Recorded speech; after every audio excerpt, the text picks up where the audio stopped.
Welcome to part 2 of the season series that we're doing, the seasons of life. In part 1, we talked about the season of singleness, so go back and watch that video if that's where you're at, or if you have someone in your life that you want to coach or mentor and they're single, that can help you a little bit with that.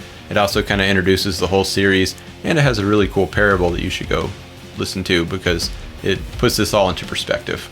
Alright, so today we're talking about the season of marriage. Let's get started.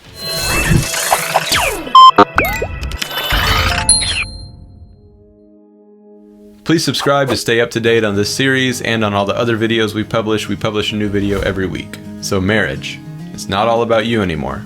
You're out of the single season. You may be looking for a home, you may be making big life decisions like your career path, what you're going to do with your life together. You may be thinking about locations, where you want to live, if you want to have kids right now, if you want to have kids later, exactly when you want to have kids. You may be thinking about all of these things. The fact is, you definitely have a lot of decisions to make with your spouse.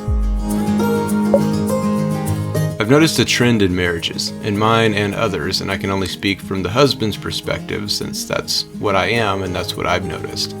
Typically we get married and the first year or so is either really hard because we have to learn to live with another human being, or really easy because you're still in the honeymoon phase. It depends a lot on how long you were together before you got married.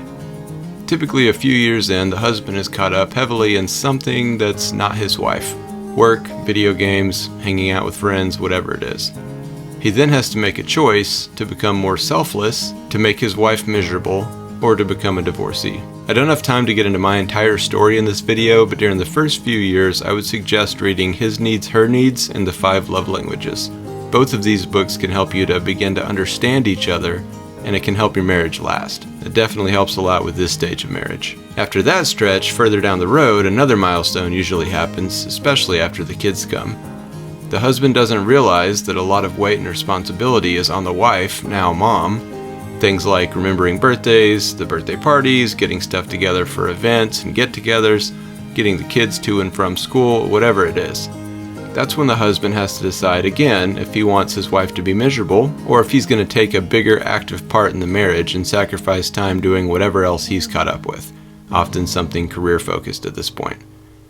This often leads to a wife who seems to be nagging or complaining all the time, but in reality, she's just overwhelmed. This is another point in your marriage where you can either grow closer together or further apart. At this stage, again speaking only for the husband since that's what I am, I highly recommend reading one book. It's called This Is How Your Marriage Ends. Note, if you're reading from a conservative Christian background, as many of my viewers are, there is some stuff you may not agree with and some language you might not agree with. But if you read this book with the intention to learn and grow, it will change your marriage. But as a married couple, you can use this time really productively and wisely. 2 are greater than 1, and 3 are greater than 2 whenever you bring God into your marriage. So since you're married, this is the perfect season for you to figure out where you want to live your life, get your house in order and make career decisions, attend marriage seminars to strengthen your bond, get to know your spouse and develop a deep relationship, have an active social life and develop relationships with other couples.